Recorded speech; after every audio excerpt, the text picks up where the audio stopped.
When you see someone doing something at a high level where there's no major genetic component to it, it's like, why can't I do that? And you just realize that anyone that has gotten to a high level at anything, it's generally compounding consistencies. They've spent 10,000 plus hours doing that. They put blinders on. They said no to a lot of distractions, and they focused on one thing at a time, and that got them to where they were. That really is what triathlon ultimately taught me. Getting to the Ironman World Championships is I can be world class at something. I can be world class at almost anything. I just have to spend 5 years dedicating myself to doing that. Like, focus on one thing at a time and to specialize in a certain niche and to be memorable within that niche. Do my recovery routine, get 8+ hours of sleep, eat single ingredient foods, and you're probably going to have a pretty amazing life as long as you don't get hit by a car or, all of these other things that can happen in life, some rare disease.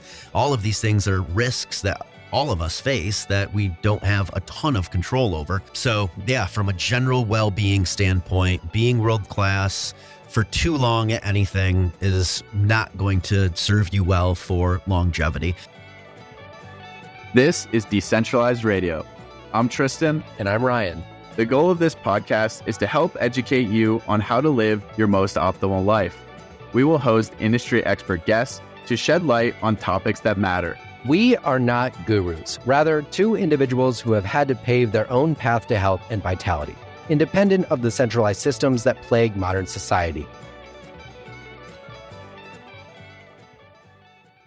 Welcome back, everyone, to Decentralized Radio, here live in Austin with Eric Hinman. Eric, how's it going, man? It's going great. Thanks for having me today. Yeah, I appreciate it. I've been following your content more in the past few months online, and it really just gives me energy, gives me life. I mean, and meeting you last night, I was like, this guy's just high energy. Like, I love it. It's contagious, really. I appreciate those kind words. How fun was that pickleball tournament last night? Yeah, I wasn't there for a long time, but I played a few games, and people are really good at pickleball. It's like disgusting, actually, how good they are. It's crazy how fast it's exploded. It's just one of those sports where you're combining some skill with, you can get into it fairly easily without having played tennis or ping pong or some kind of racket sport. Pick it up pretty fast. And then you have the community component to it where there's other people there, you're having conversations, you're fist bumping. So I love those forms of fitness where community aspect, you're getting your heart rate elevated, there's a skill component to it, so you have to be completely present while you're playing, and the flow state from that afterwards is tremendous. I think that's why it's becoming so sticky. Yeah, I agree. I think the barrier to entry is a little bit low. I played tennis in high school, and it's pretty hard to keep a rally. Like, I couldn't even keep a rally right now if I went and played tennis. It's been so long. But pickleball, I could just pick it up and have a good time. I don't have to play regularly, but you just mentioned a lot of good points. And yeah, the community aspect from just watching a lot of your content seems to be a huge part of kind of your mission, your virtues that you stand for. Has this been like a more recent discovery, or have you kind of been nailing this hard for a few years? Like, I know you had a big transformation, obviously, in your 30s, and you're carrying that into your 40s, but talk a little bit about how you feel the importance of community in just overall health and wellness.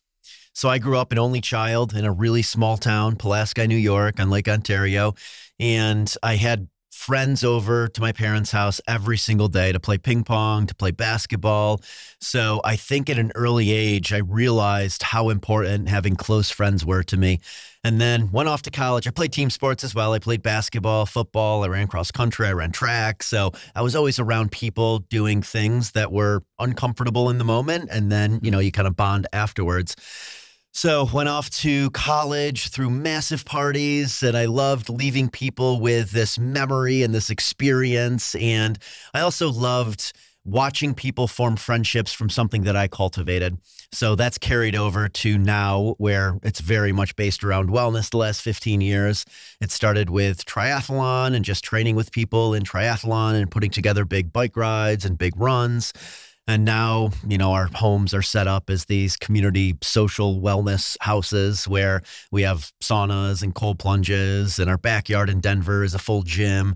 And I love meeting new people through fitness, but I also love connecting people. I love having this environment where I know their endorphins are going to be racing and they can form fast friendships. And it's really enjoyable for me to see these different friendships that are cultivated from people coming to our various places. Yeah, I mean, I love it. It's something I've, missed. I was a college athlete as well. And I think just grinding together with people, you're suffering together and then you kind of bear the fruit from that together. It's just a meaningful experience. It's something that I've missed kind of in the adult life a little bit. Also just didn't play sports for as much after I graduated. And I think that, as you mentioned with like the pickleball is huge, right? And if you can have fun while you're exercising, that's you're killing two birds with one stone and really just having a good time. I feel like the problem with so many people is they feel like working out and exercising is a chore. So yeah, how do we get more people to kind of re-embrace or embrace this type of culture living? I mean, there's some crazy statistics out there that if you're over the age of 30, like 95% of adults won't like sprint ever again in their life. I don't even know if those numbers are right, but it's something like that. This podcast is brought to you by our lead sponsor, EMR Tech. EMR Tech manufactures high-quality, high-powered red light therapy devices. In my opinion, red and infrared light are two of the biggest nutrient deficiencies in our modern society due to our indoor lifestyles. Red light therapy devices, like the ones from EMR Tech, can help combat that by providing high-powered red light while being indoors. I personally use mine every morning and every evening. Red and near infrared light is extremely beneficial for energy production in our body because it boosts mitochondrial function and penetrates deep into the cell. It is also extremely beneficial for skin health, eye health, as well as our circadian rhythms. And this is actually pretty much why I bought everyone in my family an EMR Tech red light therapy device for Christmas. EMR Tech panels are low flicker, low EMF, and use targeted wavelengths such as 830 and 630 nanometers, amongst others, to get extremely effective results. For more information, go to emrtech.com and use our code DRadio10 for 10% off your order. That's emrtek.com with our code DRadio, DRADIO 10 to save at checkout. How do we get more people on board? Yeah, I've seen that same statistic. That's crazy. I think that as we age, we accumulate these glass balls that we can't drop, family and a career. And I get it 100%. But I think there's ways, even if you have those things, to incorporate wellness back into your life. And it's just being mindful. I had a number of people come out to my place this past year, founders of consumer brands who, from the outside looking at them, they have it all. They have rapidly growing businesses and families and, they seem very happy. And I think they are for the most part. But several of them came to me afterwards and said, damn, I didn't realize how much I needed just like bonding with the guys, just like hitting that workout in your backyard and doing a sauna session. From that, I'm going to start this guys group back in, upstate New York, where I get the guys together every week because I'm just working on my business and spending time with my family, which is great. But I think we also crave those bonds with other like-minded people. So I loved hearing that. And that's so much of why I love bringing people together, just so, it's a reminder that, we need strong friendships. And I think wellness shouldn't be looked at as a checklist item. Find things that you truly enjoy. Like, I'm not in some gym with headphones on, just slogging away on a treadmill. Like, even though my workouts are hard and in the moment, sure, sometimes they don't feel all that great. I truly enjoy it. Like, I look forward to it every morning. I look forward to coming here to Squatch or going to On It and training with the people that are there, because I know, afterwards, I'm going to feel absolutely amazing. And I'm likely going to, spend time with people I want to be around, and opportunities come from that when you're just surrounded by like-minded people. So finding things that aren't checklist items are crucial. And also like things that fit in well with your routine. Like if you have to drive an hour to the gym every day, that's probably not going to be sustainable. But, if there's a pickleball club 4 minutes from your house and you enjoy pickleball, then do that regularly. There's a million ways to be fit. It doesn't have to be going to the gym and lifting heavy weights, or doesn't have to be on a treadmill running. It can be team sports. It can be hiking in the mountains. It can be cycling. There's so many different ways. So it's just finding those that you can incorporate into your routine, finding those where you're around like-minded people, and, doing it on a regular basis, making it a consistent thing that is just part of your lifestyle. Yeah, I think everything you just said is it's so important because it's not like you have to do X, you have to do Y. It's what you enjoy doing. Because if you enjoy doing something, you're going to keep doing it for longer. And the sense of fulfillment, not a checklist item, right? That whole mindset switch. And I think people, if they live their life by that, not just thinking about health as something they need to do, it's something you want to, take a holistic view of everything you're doing, from your job to just the way you cook your food or eat food or have relationships. Like, is this really fulfilling? Because if it's not, you're going to be, burning the candle probably at multiple ends and not going to be happy and not going to be waking up with vitality. And that's something I've found as well with a lot of people. They're like, oh yeah, like, we just don't have the motivation or something like that. I'm like, well, you just got to find something that you're passionate about and realize that we're meant to do this. But a lot of people just need to get the ball rolling. How do you, obviously you're you've done high level athletic competitions, and it can be very intimidating.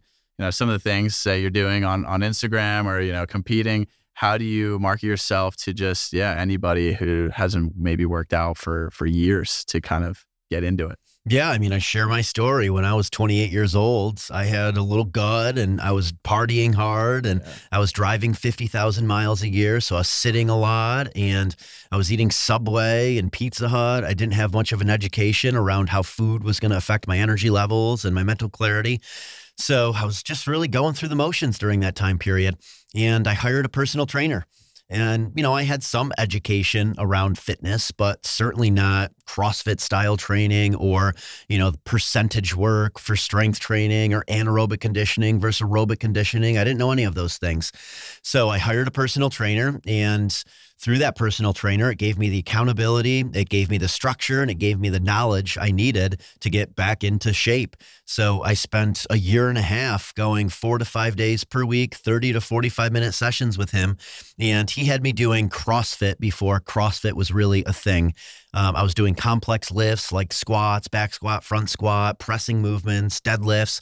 And then in between the sets, I would do like row intervals or I would run around a track. So I was lifting weights with my heart rate elevated, which is essentially what CrossFit is. Soon after, a CrossFit gym opened near me. I tried that and just instantly fell in love with CrossFit. So that was probably 2009, 2010 when I went to my first CrossFit class. And then that showed me the community nature of taking a class with other people. And all of a sudden that felt like high school sports again, where, there's this friendly competition amongst everyone in the Metcon of the day. So I really enjoyed that. And then I got into triathlon, and triathlon for me started with a sprint distance triathlon. And it was through a triathlon club in upstate New York. They would do a triathlon every Wednesday night. So I started signing up for these Wednesday night triathlons, and again, like the people help so much, just being around others that are doing something similar.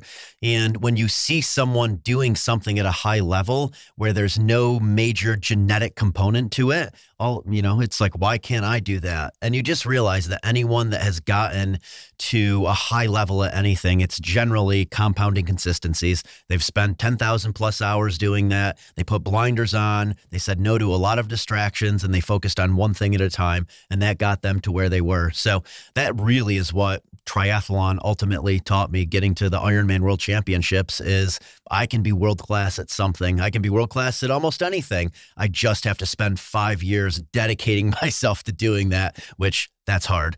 Compounding consistencies for 5 years is the thing that most people don't want to do because we're inundated with distractions in today's day and age. We have so many options of different things we can do, and so many people have access to us, hitting us up to do different things, and there's so many career opportunities, and we just get too distracted. So I always say less is more. Like, focus on one thing at a time.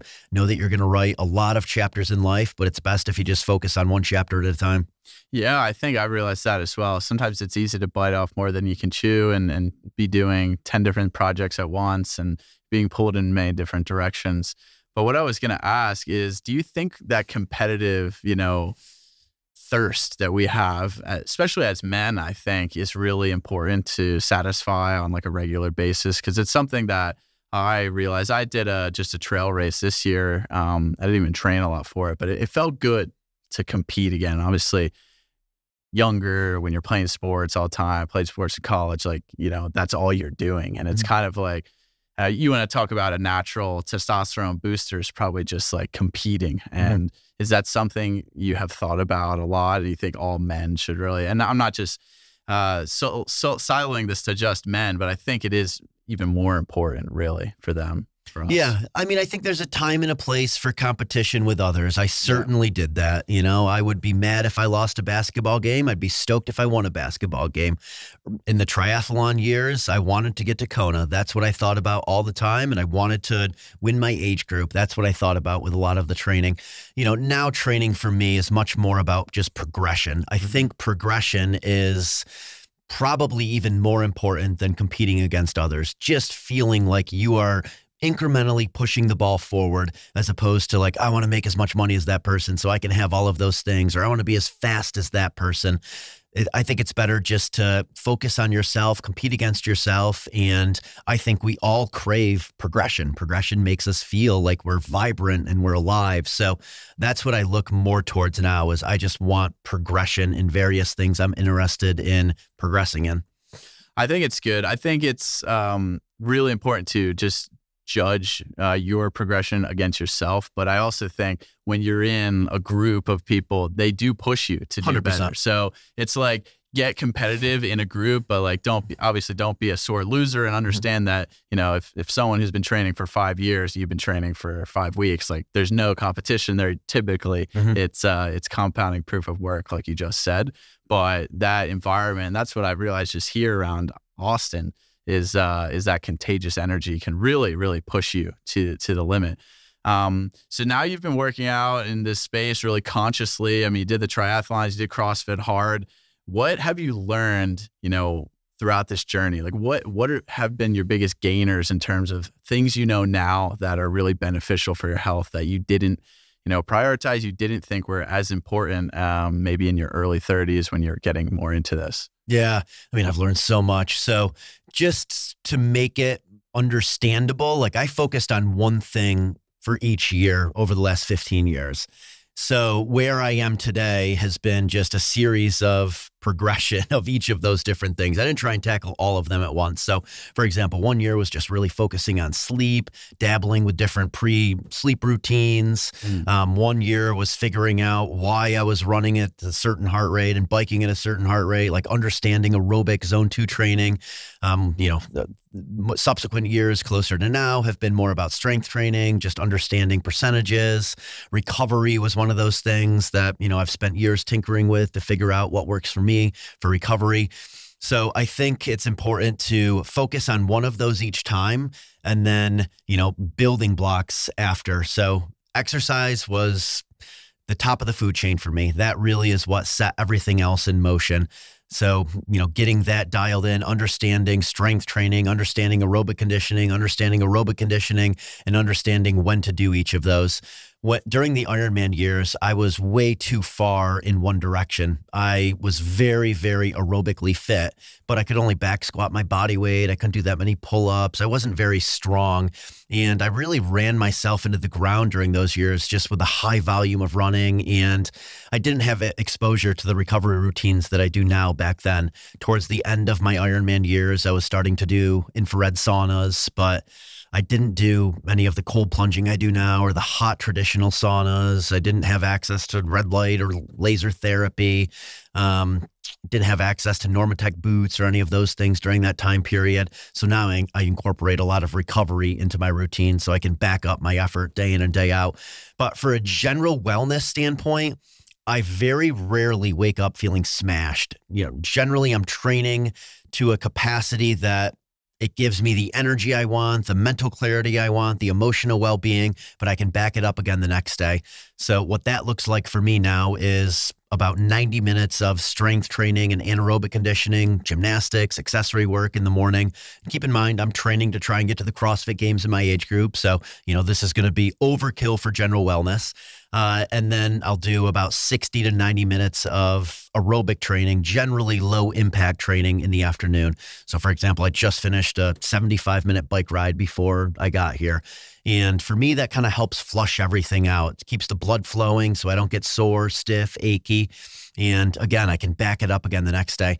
For general wellness, what I generally preach is doing 45 to 60 minutes of strength training 3 to 4 days per week. And then on the off days, doing 45 to 60 minutes of aerobic conditioning, whatever you enjoy. Pickleball, tennis, running, biking, rowing, swimming, could be any of those things. That's where I think you can have an incredible aesthetic. You're going to be energized from the workouts, and it's really sustainable. But I think a lot of people get addicted to one side or the other. You get addicted to the heavy weights and all of the strength training, or you get addicted to just the anaerobic conditioning, but you neglect the zone 2 aerobic conditioning, or you're just addicted to the zone 2 training. You know, you're doing marathons and ultra marathons and 100-mile races, and you're neglecting the strength training. So yeah, I always caution people of, if you're going to be world class at something, it's probably not super healthy. There's not going to be a ton of longevity to it. Yeah, I was going to say, did you learn like over your years of training that like ultra marathons, like that distance of cardio is, you know, not the best for health long term, and then probably the same thing in like just committing to really heavy weight training? Like, do you feel better now kind of having your foot in each room? I for sure feel better now. And I'm so glad I had those Ironman years. I mean, again, it taught me that, you know, I could focus on one thing at a time, that, you know, through compounding consistencies, I could be world class at something. So I'm so glad I did it. And I'm not going to tell anyone not to do Leadville, or not to do a 100-mile race, or not to do a Moab 240. Like, I think there's a time and a place for that. But to get addicted to it and to do that for your entire life, I think you're going to really wear your body down if you're too far in one dimension. I feel better now. I mean, endurance sports are notorious for, you know, boosting your cortisol and sinking your testosterone, whereas that, you know, the heavy lifting and anaerobic conditioning, generally much better for testosterone, and your cortisol isn't as high. But again, I mean, there's high-level CrossFit athletes that have horrible testosterone and high cortisol because they're training so much. Yeah, exactly. I was about to say, was there an inflection point during your Ironman days where you're just like, this is too much? Because it is easy to get addicted to that, I guess, runner's high, right? Yeah, I mean, I was waking up 2014, 2015, just feeling smashed every day. Hurt to go up and down my stairs. My lower back was always so tight that I rarely was flying on planes because I didn't want to sit in a seat like this for long periods of time. If I went out to dinner or lunch, I was sitting at a high top because, you know, my lower back was just always on fire from being bent over in that arrow position on the bike, and compounding that with 60 miles of running every single week. So yeah, I felt really beat up during that time period.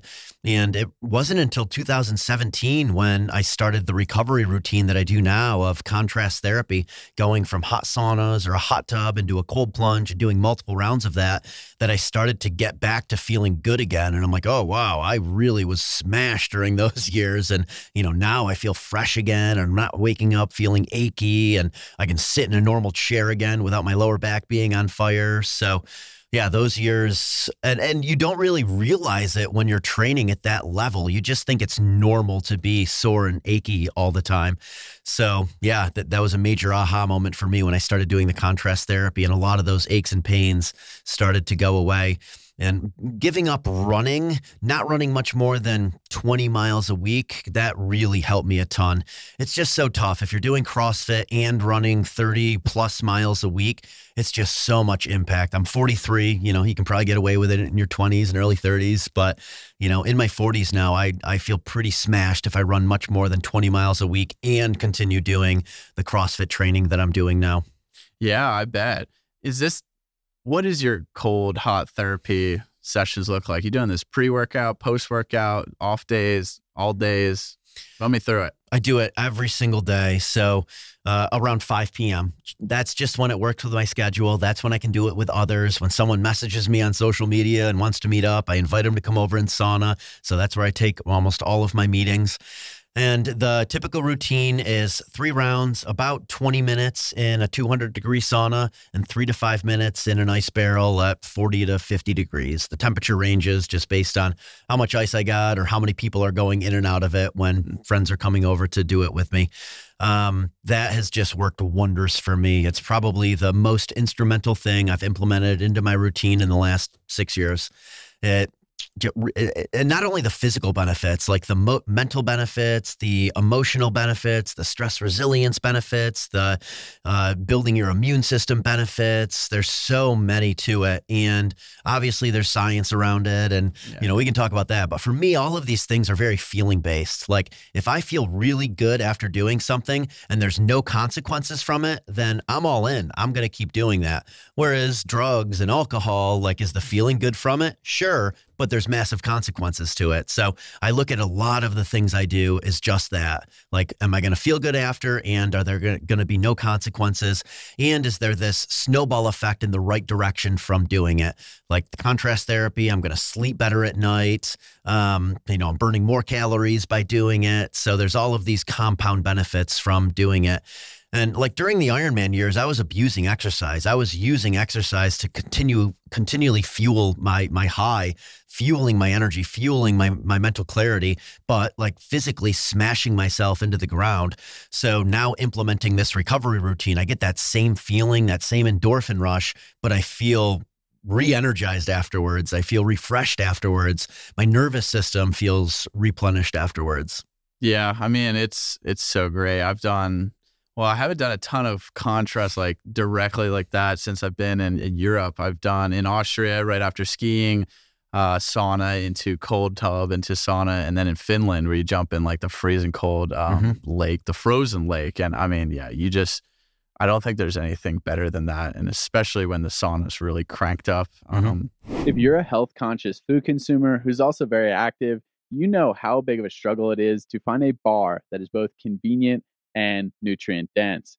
That's why I was so excited when I discovered the Alpa Bar. The Alpa Bar is a meat-based bar that contains only simple ingredients, 100% grass-fed beef, tallow, and honey, and is both nutrient dense and convenient and packs a caloric punch of over 300 calories. For me, this was a game changer and is now the go-to snack and fuel source I use when I'm hiking, camping, hunting, skiing, or doing anything in the outdoors and I don't have the resources to cook a full meal.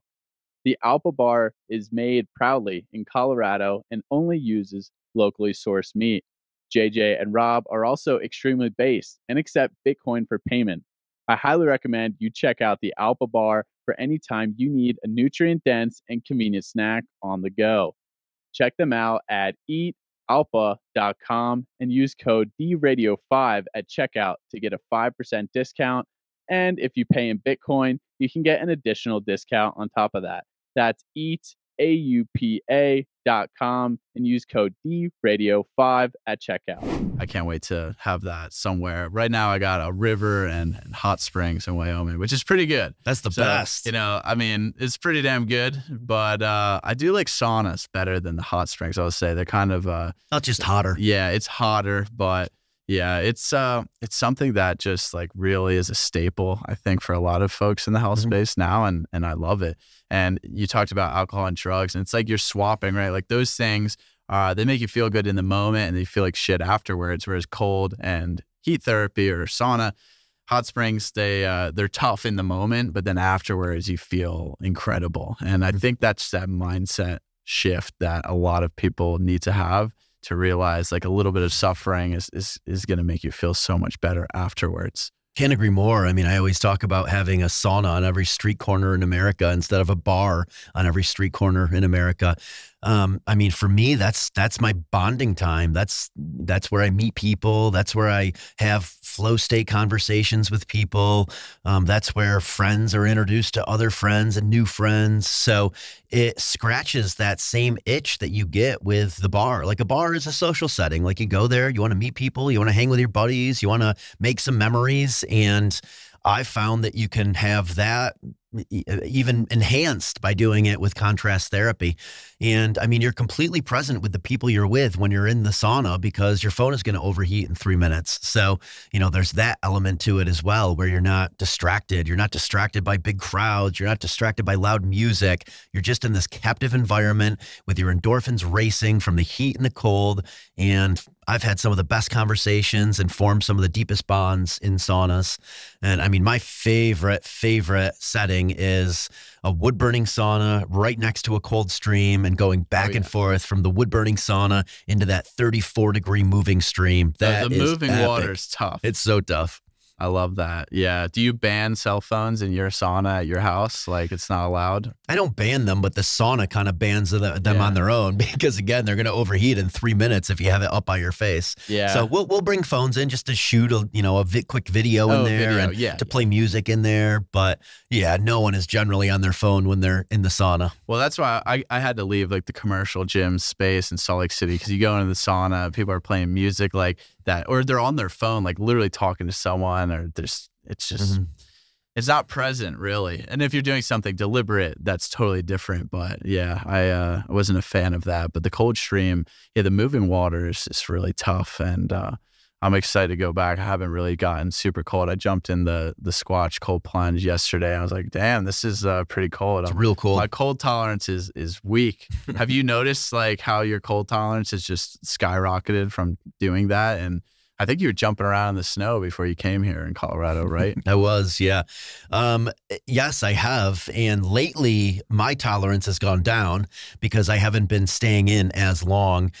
We've just had so many people coming over to our house to do contrast therapy that, I find myself like doing 2.5 hours sometimes. So I'm just not sitting in as long. I'm kind of going in and out pretty frequently so I can withstand a couple hours of the contrast therapy just to continue these great conversations I'm having with people. But 2019, 2020, 2021, I was really into it, where I was sitting in Boulder Creek in the middle of winter for 3 to 5 minutes when it's 33 degrees and moving water. And I was doing regular, very cold ice baths. So you definitely develop a tolerance to both if you're doing them consistently.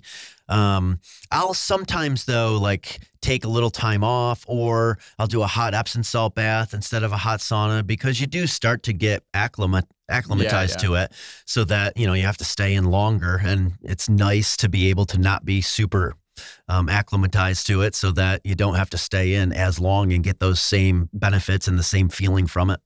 Do you think there's like a transition that people should make with cold? Because it can be easy, I think, to, you see Rogan, Goggins, Huberman, all these dudes like jumping in, free, like us, like they're going in like 30-something degree tubs. And I think for people who probably aren't as healthy, it could actually be like a bad idea for them to overdo it.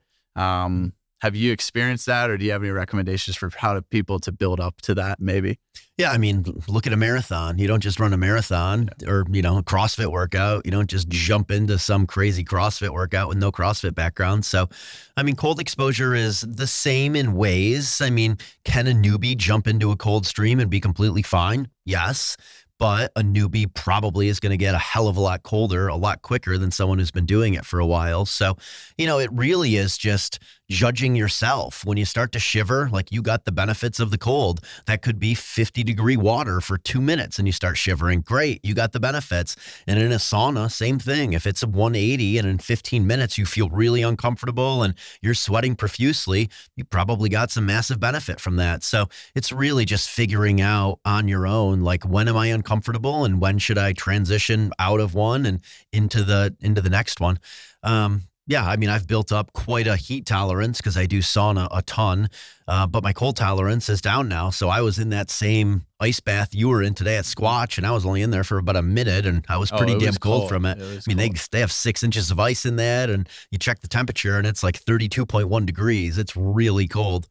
Yeah, no, totally. I think, just use common sense. Anybody who's like trying to get into these things, especially if you don't have your health fully in grasp, it's always good to build up with anything. But it's so easy to just be motivated and jump into something overboard. I'm curious. I mean, obviously, I just adding up how much time you're spending doing, contrast therapy, 2 sessions of workouts, building all these incredible brands. How do you manage your schedule effectively? And then how do you manage having a high quality sleep regimen? So, I mean, some of it is multitasking without multitasking. Like the contrast therapy sessions are generally when I'm meeting new people or I'm having meetings with the founders of brands. The workouts, I'm generally shooting content around the workouts. So I'm satisfying various obligations I have with brand deals. I also look at a lot of what I do as leading to mental clarity, leading to the opportunities that I'm able to generate with all of the people I'm meeting through workouts and contrast therapy. So much of this, there's compounding benefits coming from it. But I time block. I've done this ever since I was running 3 businesses and training 20 hours per week in the Ironman years. I had to figure out how to be really, really intentional with my time. So I block off certain times for workouts and I block off certain times for calls and podcasts. Generally 8 a.m. until 10 a.m. each morning is dedicated to training and shooting content. Before I wake up in the morning, I'm doing something cognitive that I probably won't be able to get to later in the day. So something where I have to focus on one thing for 20 plus minutes, 30 minutes, hour. And then 10 a.m. until 1 p.m. is dedicated to calls, Instagram lives, creating content, just getting work done. And then 1 until about 2:30 is dedicated towards being outside, doing something aerobic. And then 2:30 to 5-ish is dedicated to more dedicated work time. 5 until 6:30, contrast therapy time. And then generally we're cooking at home in Colorado. Here in Austin, we've been going out to eat a ton. But we'll generally go out to dinner with friends, or I'll take meetings for dinner because I know I have to eat. So if someone wants to meet with me again, that's a great time where I can be intentional with that person. And then get to bed around 9 o'clock, sleeping by 9:45, wake up with no alarm around 5:30 to 6, and rinse and repeat day in and day out. But time blocking has been so crucial for me. Just setting out short periods of time to do certain things, knowing that the exercise is going to fuel energy and mental clarity, to have 3 hours of really, really good cognition. And then as that cognition starts to fade, another workout, and then I know I'll be fueled again for another 2 or 3 hour work sprint. Yeah, it's so great because I've noticed the same thing. It's easy to get burned out with just staring at a screen for, I mean, even like 2+ hours. Then you could even crank out like 100 push-ups or just go for a quick run, and then you're kind of like refreshed and have a bit of spark. And yeah, are you eating like 3 meals a day, or how do you structure that within the routine as well? Yeah, so I don't eat anything before that first session. I'll have coffee, supplements, maybe some collagen powder, but I don't have many calories in my system going into that first workout. After the first workout, I'll generally either do eggs and some fruit, or I'll do some kind of smoothie or smoothie bowl. I keep it pretty simple and pretty light. I don't offer myself lots of options because I feel like when you offer yourself lots of options, that's when you go off track. And also, like, I don't want decision-making fatigue around food. I want to reserve my decision-making power for podcasts and creating content and conversations with founders of various brands. And then after the afternoon workout, I'll generally do another meal pretty similar to that first meal. So either eggs and fruit and honey, or I'll do another smoothie or a smoothie bowl. And then dinner is when I consume a lot of calories. Dinner will be a big steak, or, a double smash burger, potatoes, rice, some kind of veggie. And then I'll snack on some almond butter, honey, and fruit at night before I go to bed. So again, I keep it really simple. We keep our pantry, not stocked with too many things. I don't snack a ton. I might bring a bar with me, or like a Chomp's beef stick on my bike ride, so that I have some kind of fuel depending on how long that bike ride is. If I'm going above 90 minutes, then I'm generally going to be consuming something during that exercise session. But for the most part, I'm not snacking much throughout the day, just kind of 3 square meals. Coffee every morning. I love coffee, and I love generally making my own coffee, making espresso first thing in the morning. But yeah, very simple. I take supplements, but supplements are icing on the cake. Yep. I'm offered, a lot of supplements. I have access to a ton. We get a million things shipped to us. But for me, like, supplements I'm always going to be taking are creatine, some kind of multivitamin, something like an Athletic Greens, just to kind of check all of the boxes from a multivitamin standpoint. I take Beam Dream every night, which is nano CBD, L-theanine, magnesium. I like magnesium a lot to calm my mind before bed, so I'll double up on magnesium. It also has some melatonin in it. Vitamin D, fish oils, pretty consistent with, but not as consistent as those others. And then other things I'll add in, colostrum, collagen, and then everything else really just icing on the cake that I would be taking, dialing in exercise, dialing in getting outside for aerobic activity, dialing in strength training, dialing in eating single ingredient foods. Like those are all going to be the 95% that really matter. Yeah, totally. I couldn't preach that enough. I used to take a ton of supplements. I pretty much take none now because I just think the foundations are so important. You just mentioned there getting outside for, aerobic exercise. That's something we talk about a ton on this podcast is the benefits of sunlight, getting outside, connecting to nature. Obviously, you seem like you do a lot of that. Is that been a more deliberate push as of late, or have you always just been really trying to get outside as much as possible? I think I had my aha moment during the Ironman years with being outside, just all of the long bike rides and long runs. I realized that the high and presence when I was outside doing those things was far greater than when I was inside doing them. So yeah, I've now resorted to doing pretty much everything outside, even strength training. A lot of my strength training here at Squatch, they have, an outdoor area. So I'm typically outside when I'm training, even when I'm on calls and podcasts, like a lot of the times on my phone outside, either walking or I'll just set it up on a high tripod and I'm standing outside taking calls. Oftentimes I'll do calls in saunas. I'll set the sauna at like 150 degrees and just be in that environment taking calls where there's light coming into the sauna. But I'm trying to get outside as often as possible because I always feel so much more energized outside. And another thing I like doing is skill-based activities with risk associated with them. So mountain biking for me is one of my favorite things in the world. And I've realized the high that I get from mountain biking is even more than the high I would get from road cycling because you have to be so in the moment when you're mountain biking because there's a risk associated and there's skill associated.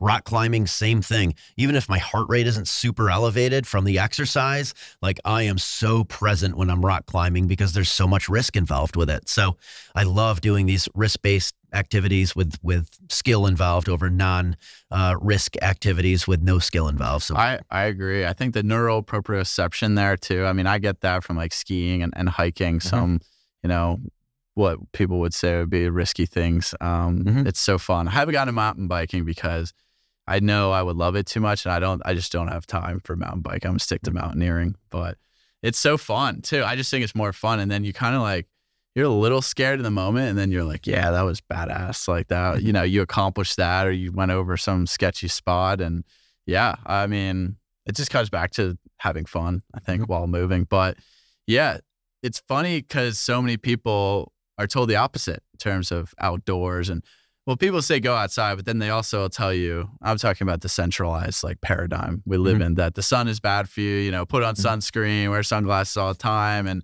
minimize sun exposure midday in the summer. But it seems like anyone who actually does the opposite feels a lot better. So did you realize this after the fact? Like you kind of just went off feel, it seems like, and have you discovered now that, people are telling you like, yeah, that's actually proven or anything like that? I'm curious on your evolution there. Yeah, I really go more based on feel with what I'm doing. I mean, keep in mind that our society now, like we have to generate an income to survive, to have shelter and to have transportation and to put food on the table. So, marketing is a big component of that. So there's going to be lots of people that develop things that are marketing. Some are great, some might not be so great. So I think it's for each person to figure out on their own what really allows them to thrive. And for me, that is being outside often. I mean, I wear sunglasses if I'm biking. Like, I think there's some things that we've developed in modern society that allow us to do things better. Like,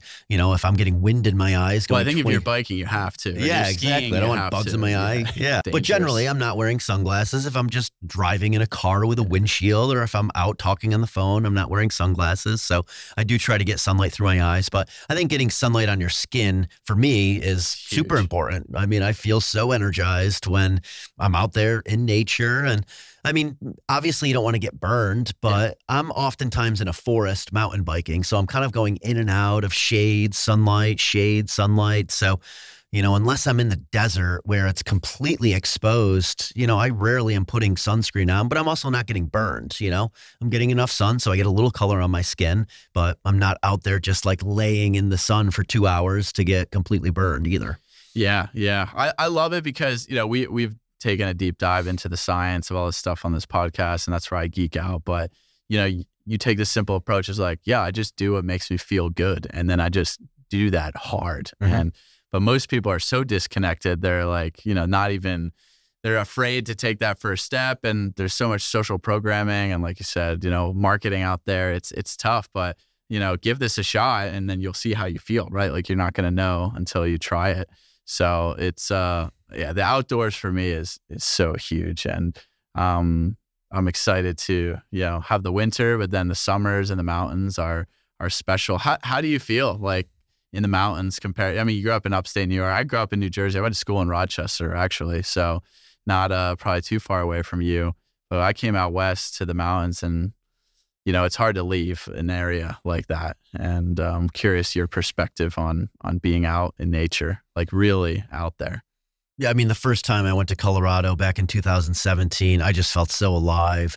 The views were so vast, the beautiful, I feel like in a major city, the beauty is all created, the branding, the signage, and it's cool. Like I love Austin. I love the branding in Austin, but it was so different for me to go to a place where the beauty is just nature, the views that you're looking at, the vistas, the, fall colors, the ice on rivers, the snow, like all of that is just so beautiful. And it feels so primal to be out there playing in it. So yeah, the mountains for me are my favorite place in the world to be. I don't surf. I don't do a lot of water sports. So, I think the ocean is equally amazing and equally as beautiful, but I do so much more in the mountains, from trail running to mountain biking to last year I bought a fat tire bike, which is really fun in the wintertime, riding that through hard packed snow. So yeah, I mean, I'm outside every single day and I feel so alive after those workouts outdoors. And it just makes sense from an evolutionary standpoint that, we've created in our modern society all of these indoor entertainment things. And sure, some of them are very fun, but I think we were truly meant to thrive when we're moving and when we're exposed to difficult conditions and we have to run from something and we have to lift something heavy and we're out in the sun, this major energy source. So I think that's why evolutionarily wise, we thrive when we're outside often. Yeah. I mean, it's not like a coincidence. And you think of just the last, 100 years compared to the previous, however, pre-humans, maybe even 1 million, 2 million years. And it's, this is a split second in the time span where we were so connected to nature all the time. And I personally think that's the biggest detriment in terms of health of society right now. It's just how disconnected everybody is, whether that's from food, whether that's from sunlight, whether that's from connecting physically to the earth.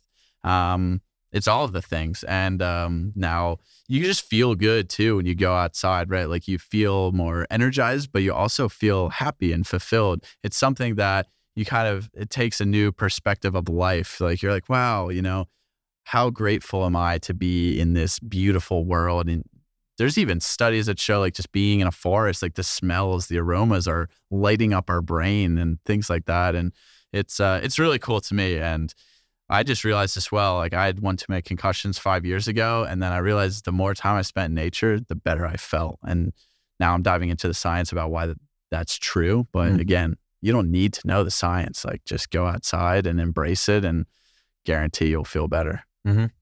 Can't agree more. Movement is medicine is my moniker that I live by, outside, moving often. Yeah. And it's compounding, right? It's like, hey, I only have 2 hours a day to do something. And I can't get outside and then I can't exercise outside that. Then do both at the same time. And then you're even doing more. You're taking meetings and doing that. It's fantastic. So I want to get into more of the entrepreneurial side of things now because, yeah, it's incredible. You've helped build all these brands. You had 10,000, the Ice Barrel. I think 10,000 was the first one that I really saw you on. I was like, damn, this guy's doing some cool stuff, rucking and, just doing badass stuff in the mountains. And how did you kind of get into that? Was that always something that you wanted to do? You wanted to be an entrepreneur, or did that kind of align after, certain periods of athletics like Ironman when you realized, hey, I could be on the front line of creating the next generation of good products in terms of the health and wellness space? So I've always been entrepreneurial. I mean, the day I graduated from college, I started taking the property and casualty insurance exam in New York and got my license and went door to door for 7 years selling insurance to campgrounds and marinas. So, I developed a thick skin. And I also learned during that time period to focus on one thing at a time and to specialize in a certain niche and to be memorable within that niche. So I've carried that over time and time again with each subsequent business. My second business was a software company, 2010 until 2014.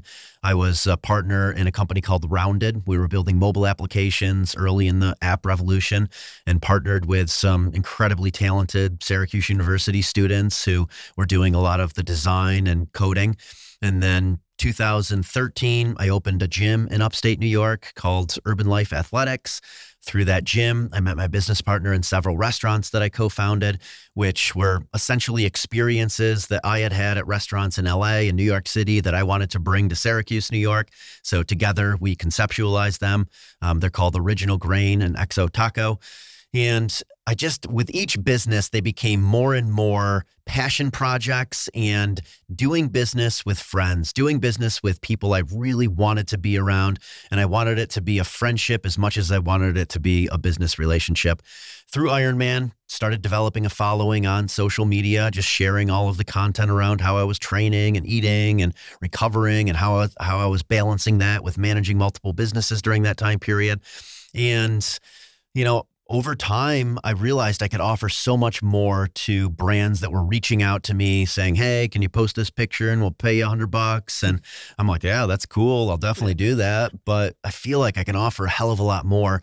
And it really clicked for me. Honestly, it clicked when I was on a hike in Colorado. I have my best ideas when, I'm in the mountains or running along the ocean. So I'm at the summit of a mountain in Colorado, and I messaged a friend in upstate New York who had recently left Men's Health and was starting his own PR agency. Messaged him and said, hey, I know that you're just doing PR right now, but would you be interested in representing me as talent, as this content creator and consultant for brands?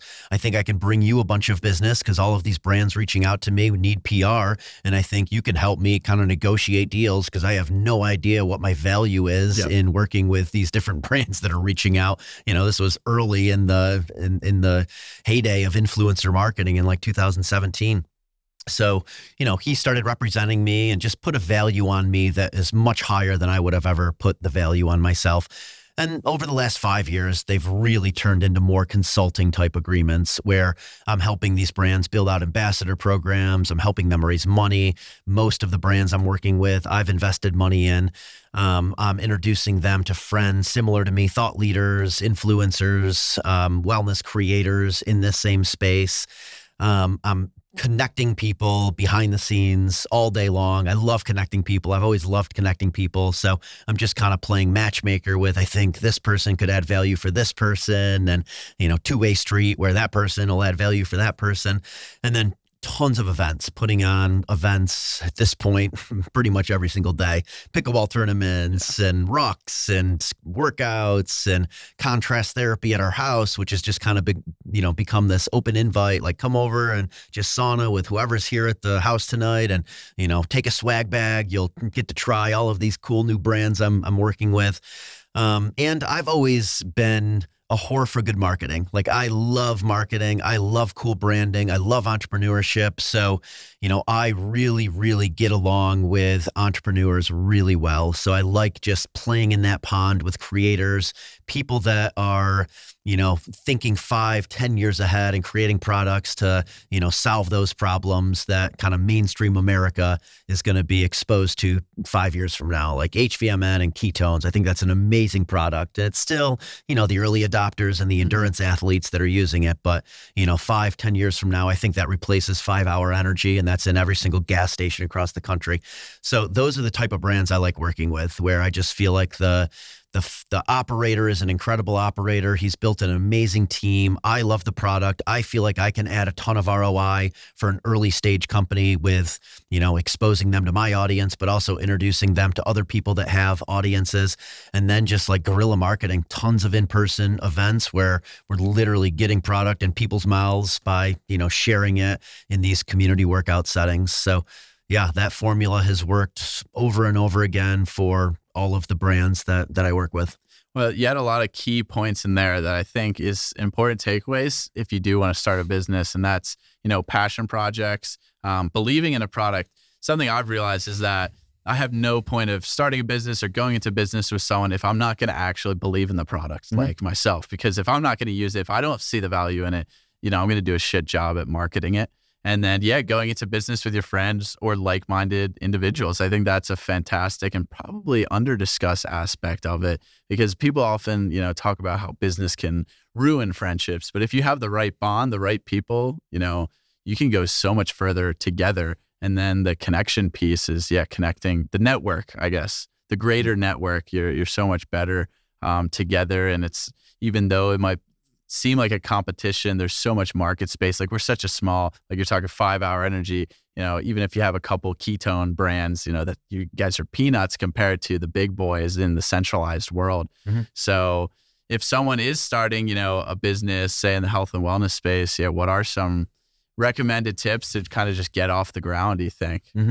Go narrow and deep, be known for something. Start really, really niche and solve one audience's problem. So ketones, for example, they were developed for special forces.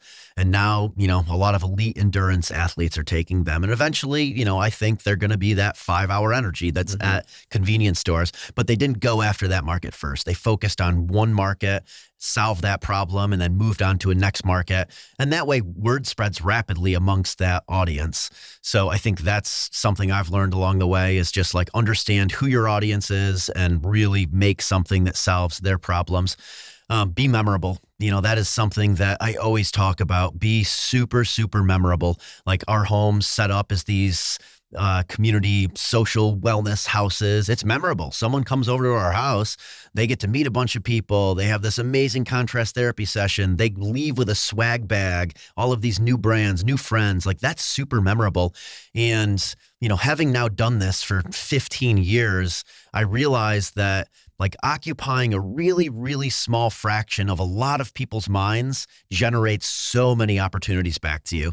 I mean, I literally get 50 to 100 text messages a day now with people just saying, hey, like someone just said they met you, or, hey, I just met up with the founder of a brand in New York City. Would you mind if I introduced them to you? Hey, thinking about buying an ice barrel today. Hey, do you know this person at HVMN? Like, just a messaged all the time, because I've said yes to so many people and added like just a little bit of value for so many people that ends up coming back to you. So that's why I say yes to, doing podcasts, and yes to people that message me on social media to come over in saunas. I know that leaves this little memorable impression in their head that generates massive opportunities. And I'm not doing it with intention. I just know that over time, if you do that enough, like, it's going to come back to you. It's going to create massive opportunities for you, and you're not going to have to chase things. Yeah. I mean, it's spot on. And sometimes I can be in that camp where it's like, it can be overwhelming to keep up with it. I'm curious how do you manage it? I mean, setting boundaries around it. Like, I know that for me, I'll be intentional with people when I'm on their podcast. I'll be intentional with people when they come over in sauna, but I'm not so intentional with people when I'm working out at 8 a.m. Like, that's my workout where I want to progress in CrossFit. I want to get to the CrossFit games in my age group. So, I'll work out with close friends, or if someone messages me, I'm like, you can come work out with us. Like, I'll send you the program I'm doing, but I kind of do my own thing. Like, don't expect me to be conversing with you the entire time. That's not my intention with the morning workout.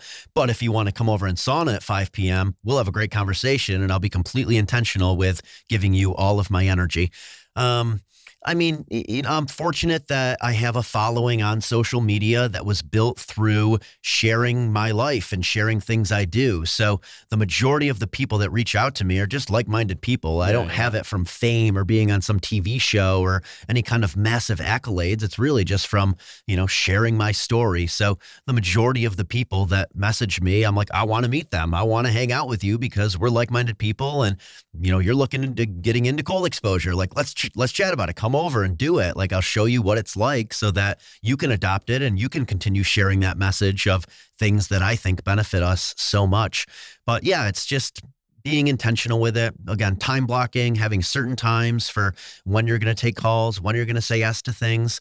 And I also kind of go through like this roller coaster ride of like I'm grinding, I'm executing, I'm focusing on something I want to build, or a period in time where I'm just kind of collecting dots. I'm meeting lots of people. I'm saying yes to lots of things.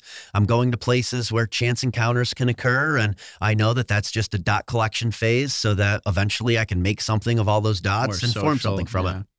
Yeah, there's some cyclicality, seasonality of our how we live our daily lives, isn't there? I've been thinking a lot more about that and leaning into it and embracing that instead of like trying to fight it, I think is a good way. For sure. And I keep like a VIP list. I've talked about this on social media. So I have a list of people where I have regular reoccurring conversations set up. And these are generally people who are in other cities, friends in LA, friends in New York, friends back from Syracuse, friends in Miami, people that I'm not seeing often. But every single time I talk to them, we add so much value to each other that like I want that person on my radar all the time. So I just keep these reoccurring calendar appointments in my calendar with those people. I love it. I saw you post about that. I was like, as someone who probably talks to a lot of people, it's probably even more so important. In the health and wellness space, do you think it's, how is the market right now? You think it's become overcrowded with like new products, things like that? What's the outlook, and maybe what's something you're really excited about or a problem that you think will be solved relatively soon? That's a big one. Yeah, I think that it's overcrowded in certain aspects and undercrowded in other aspects. I mean, I think one of the big trends is this social component to wellness. You see this in Austin, Texas, where the gyms in Austin, they're very, very social oriented to the point where Collective calls themselves Social Wellness Club. So I think that is a major, major trend going forward. And I think that's one of the most overlooked wellness behaviors is meeting people. Community, feeling like you're part of something. So the wellness establishments that are opening in the future, I always recommend like, hey, build a big sauna, build cold plunges, have open gym all the time, allow for chance encounters to happen with your members. So it turns into this social wellness club. I think that's a big one. I mean, I think the biggest one that probably will be solved in the next 5 or 10 years is having some kind of wearable that is tracking everything that's going on underneath the hood. So something that's tracking your testosterone, your cortisol levels.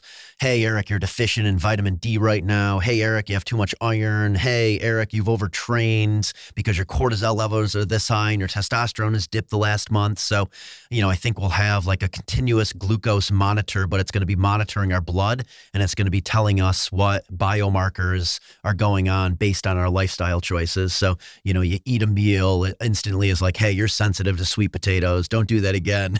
Are you looking to get the benefits of grounding and earthing, but really just can't be barefoot all the time? Yes, you know what I'm talking about, right? Absorbing free electrons from the earth, improving your circadian rhythm and blood flow and vitality and redox. And that is why I'm excited that this show is brought to you by Rizal Shoes. Rizal Shoes are, in my awareness, the only non-sandal grounded shoes. They have slip-ons and they have cool boots as well with laces that are not only grounded via a copper plug, but have leather outsoles made with water buffalo hide. So they're all natural. They are grounded and they're barefoot and minimalist with a wide toe box. This is imperative for foot health, and it's really going to keep you connected in a modern lifestyle setting so you don't have to walk around barefoot all the time. I love them in the winter time. I can wear socks with my slip-ons and not be freezing cold trying to be grounding. You need to check them out, folks. Rizal Shoes RHIZAL.co. Rizal.co is their website. Use code DRadio at checkout for 10% off and get your shoes, get grounded, get connected, and improve your health. Do you think there's a point where too much information is a bad thing? Because I've gone on this personal journey where I used to wear the Oura Ring. I was really obsessed with, the score, the sleep quality. And I kind of just realized that, it was dictating how my day was going. And, obviously the HRV and the HR data from that is very, very accurate. Maybe sleep data, you could debate how accurate it is. But I started feeling a lot better when I wore it less, or I paid attention to it less, because it wasn't dictating how I felt about my day. Mm-hmm. And I kind of fear that, a lot of people base things on, a number, a Whoop or score or Oura score, and biometrics are fantastic. But I could see them as like a tool. It's something like that could be like amazing for someone who's trying to get healthier. And then maybe when they get there, they don't need to wear it anymore. I'd imagine something like that would be very expensive too. So I'm curious your opinion on something like that. I mean, I think some of these things are great because they are reinforcing behaviors oftentimes. A Whoop, for example, you're wearing it. Oftentimes you're going to be more cognizant about moving because you want to hit your step goal. So I think in that way, it's great. I think the sleep tracking for the most part is great because it's allowing you to be cognizant of like, hey, I want to get my 7 hours of sleep. I want to fill that ring in. I want to get the 8 hours that I was intentional about, and having a reminder of, hey, it's 8:40. You should start winding down for bed, like have your sleep supplement, turn your temperature down. Like, I think there's more things that these apps could do that give you various behaviors that, we've learned over time that aid in sleep or aid in movement. So I think they could be better in giving us better data, and not just like giving us a score, but actually saying like, hey, it's time to turn your temperature down. Hey, it's time to stop watching TV. Hey, don't go out late at night because highly stimulating environments late at night are going to affect your circadian rhythm. So I think they could be better with some of those things. I think the holy grail is when we have something that is literally reading our biomarkers, then we really understand what's going on underneath the hood, because someone could get a great night's sleep and get a great sleep score, but their testosterone might be 194. And that's going to massively affect whether or not they have energy and mental clarity, and whether they're really going to be sleeping great, over a long period of time. And it's going to tell them like, hey, you got to change some lifestyle behaviors because this isn't good for the long term. This is going to have massive effects with your health span and your lifespan. So some of it's good. I think we've created a lot of amazing things in our society that are allowing us to live healthier, longer, more vibrant lives. But we also have to be cognizant, again, of marketing. Pretty much every person in this world now is selling themselves. They have to, because they have to generate income to support their family, their lifestyle, and various activities they want to do. Me being one of them. I mean, we're all selling and marketing, whether we know it or not. If you're getting a job, you're selling yourself to get that job with someone. So I get it, and I'm not knocking any of those companies for marketing. It's just part of what we've created because money is such an important part of how we have to live our lives in today's day and age. But just don't discount how we evolved. Don't discount that we need to be outside. We need to be moving. We need to be exerting ourselves. We need to be exposed to the elements. All of these things that are just built into our DNA are really going to allow you to thrive. And some of them you have to be cognizant of being deliberate about putting them back into your lives, because it's too easy to put a coat on. It's too easy to crank your air conditioning. It's really easy for us to be super comfortable in today's day and age. I love that. It's so true. And you do have to be very deliberate. And the bio trackers, I think they'll have a place, especially. I think it'll be cool just because things like testosterone, keep mentioning, that fluctuates like so much. So like actually if you go to a blood test for a lab, that's like a picture in time. Mm-hmm. What happened right 10 minutes later, what happened an hour later. And that could be really cool for that, I think, for sure. I just like to, paint that perspective. I think it can be really helpful for people who need to get a kickstart, need to get that going. Mm-hmm. But everything you just said about being deliberate, it's fucking hard in 2023. Like if you just do the average 9 to 5 program, like lifestyle, go to high school, go to college, get a job, like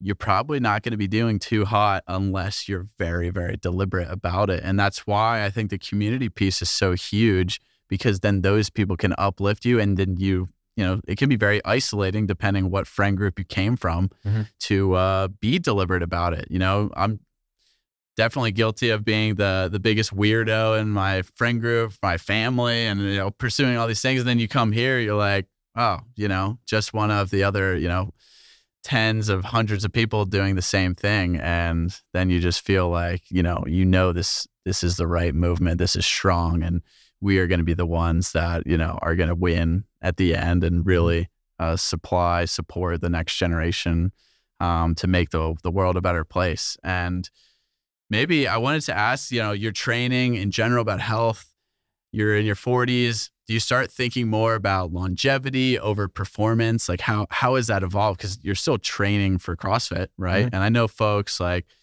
Ben Greenfield the last few years, I used to follow him hardcore, not so much anymore, but they start to get really focused in on longevity kind of as they get older. Has that come across your play? You think more about that in general, just being able to perform for longer as opposed to maybe max performance in the moment? I think more about doing things that make me feel good with no consequences. That's really what I'm thinking about day in and day out. And I think that will lead to longevity and health span. So yeah, I'm not trying to pound myself into the ground anymore. I'm not thinking about the CrossFit Games today when I was training here at Squatch. If it gets me there, great. I would be stoked to be there, but I'm not thinking about it like I used to think about getting to Kona in the Ironman years. I'm training in a way that allows me to be the best version of myself and just have lots of energy throughout the day, lots of mental clarity, and then get a great night's sleep, rinse and repeat, do it again the next day and not feel smashed. The only times I ever really feel smashed are when I compete. If I do a High Rocks event, if I do Leadville each year. But I like to look at those things as these obstacles that I wouldn't put into my life naturally. So I like having some of those obstacles where it's going to force me to level up a bit. It's scary. Like I got to backtrack my way into it, but I'm generally not overtraining to get there. Like I'm not going to Leadville mountain bike to win the race. I'm going to see if I can get under 9 hours. And that's very different than going sub 6 hours at Leadville. So for me, it's much more about what can I do today to feel amazing with no consequences? And if I can back that up day in and day out, if history repeats itself, hopefully at 60, I'll be doing this exact same thing. At 70, hopefully I'm doing some variation of this exact same thing. How do you think about aging in a modern context? Because you're kind of already defying the programmed perspective where, everything's downhill after 40. Obviously, I think that's all bullshit. You probably think that's all nonsense as well. So how do you think, someone who is taking care of themselves and staying active and living the right lifestyle should, be at 60, 70? Yeah. I mean, it's a fact that we're going to degrade over time. It's just a matter of fact. So am I degrading some? Probably. Do I feel the best I've ever felt at 43? Yeah. Am I the strongest I've ever been at 43? Yeah. Am I the most anaerobically fit? Probably not. Am I the most aerobically fit? Not anymore. I was during the Ironman years. I was super aerobically fit. But there's certain things that, yeah, they're peaking right now at 43. I think the reason why so many say it's all downhill after 30, after 40, after 50 is because we accumulate these glass balls that we can't drop. We have a family, we have mortgages, we have car payments, we're working long hours. So exercise goes by the wayside, sleep goes by the wayside, eating a healthy, balanced, single food ingredient diet goes by the wayside. So I think it's honestly more of that starts to go away, and we're less focused on our health, and we're focused about providing for others, which again, I can't knock people for doing that. I completely understand that. But if you can incorporate that 45 minutes of strength training and anaerobic conditioning 4 days per week into your routine, and then 2 to 3 days, 45 to 60 minutes of aerobic exercise, I think you can maintain wellness to a very, very late age. I mean, I know 50-year-olds that crush me mountain biking, that, they beat me at Leadville. There's some 60-year-olds that are still really damn strong and really damn fit. I mean, you watch some of those 60-year-olds at the CrossFit Games, they're doing bar muscle ups and they're snatching and they're doing crazy stuff that you wouldn't think a 60-year-old could do. Now, do you think that is conducive though to longevity? And I guess your definition of longevity, or any definition of longevity, would be, important. But overall, like doing that intensive stuff in your 60s, is that going to help you live longer into your 80s, 90s? Because that's a big debate as well. Yeah, I would agree. Again, being world class at anything is not favorable. You're probably too far in one dimension. So probably not for longevity. I think, again, 45 to 60 minutes at my age, I'm not going to speak for a 60-year-old because I'm not 60. I haven't done this at 60, but I can tell you at 43 that I think if I wanted to have the healthiest, longest life, if that was my sole goal, then I'd probably do 45 minutes of exercise a day and be, done with it. Do my recovery routine, get 8+ hours of sleep, eat single ingredient foods, and you're probably going to have a pretty amazing life as long as you don't get hit by a car or, all of these other things that can happen in life, some rare disease. All of these things are risks that all of us face that we don't have a ton of control over. So yeah, from a general well-being standpoint, being world-class for too long at anything is not going to serve you well for longevity. But I do think that if you become world-class at something for a period of time, you're going to create these habits in your life that are going to help tremendously with your health span and lifespan. And also just like being surrounded by amazing people, doing what you enjoy doing every single day, eliminating a lot of stressors from your life, that also is going to lead to longevity. I mean, you look at these blue zone countries, you look at Finland, the happiest country in the world. A lot of what their happiness and longevity is based around is they have deep bonds with close friends.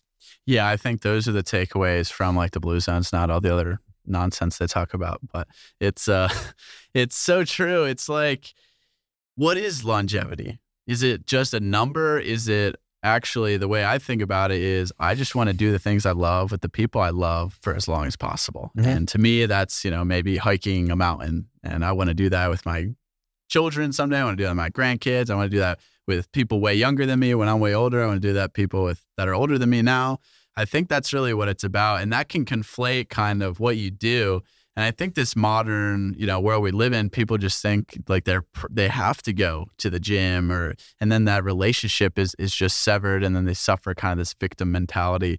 How do you think about improving people's relationships with, their personal responsibility of wanting to prioritize these things in their life?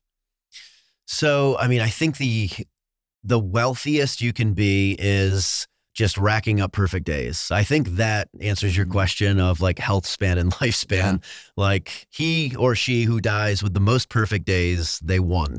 That's really what it's all about. So if you can figure out how to design your perfect day, I think that is really the holy grail. And if you can just continue replicating that, and obviously part of the perfect day is having enough financial freedom that, money isn't a big stressor. For me, perfect days are built around wellness and the people I'm around, community, exploring new places. So I think that's what people need to figure out is like, what is your perfect day? How can I get to my perfect day? Who are the people I want to be around? Where are the places I want to be? What are the activities I want to be doing? What are the environments that allow me to thrive? Like writing all of those down and then doing the same for all of those things that detract energy from you, all of the people that detract energy, the activities where you're wishing you were doing something else, the environments where you're wishing you were somewhere else, like writing all those things and just over time, slowly like eliminating all of those negative things and trying to build your life around all of those positive things. And then building businesses around all of those things where you feel like you're adding value and getting value and you're just completely present. It's so funny. I podcasted with Brian Sanders earlier today, and he said the same thing. He's like, well, let's build your perfect Wednesday. And then that's like what you want to work towards. And how it's so true. And I think a lot of people, I realize personally through my journey, is that a lot of people can get caught up in these short-term goals like, oh, I want to bench like 200 pounds, or I want to do this or run this or lose X pounds. I think that's less important than a perfect day vision or the long-term vision. It's like, what do you want your life to look like in 5 years or in 10 years or even in 2 years? Because if you have some clarity in the long term, the short-term goals or path will find its way there. And then you always keep that in the back of your mind. So I love the perfect day analogy. I think it's spot on. Sounds like you're racking them up here, man. So it's an inspiration. The last question I have is, what's something that you've added to your routine or made a noticeable difference in your life, maybe more recently, the past 1 to 2 years, that is kind of like a staple now? It could be anything. It could be just the way you do things, the way you interact with people, a supplement, food, going outside more, red light, what have you. Yeah, I'll give you 2 things. So one of them was designing our place to host. That has been so beneficial for happiness, for attracting opportunities easily into my life, is just Sarah and I setting up our homes to be these amazing hosting oases. And then the second would be a gratitude jar. We did a gratitude jar last year and the year before, doing it again this year. And it's a great way to, end your day, and to also allow like friends, family over to write in the gratitude jar and put it in there, just like, what were you grateful for that day? But at the end of the year, we read all of those notes, and it's a reminder of what really matters, the people that really matter to us, what we're doing that really matters to us, the trips we went on that really matter to us. And again, a reminder of like, okay, this is how I want my life to be next year. I want to build it around these things that we wrote out, that we were super grateful on a day in and day out basis. And a lot of them turn out to be pretty damn simple. I love that so much. I love your story. Love your Instagram, your social media. It's so energetic. And yeah, thanks so much for coming on, man. Thanks for having me, Tristan. Thanks everyone for tuning in. We'll see you next time.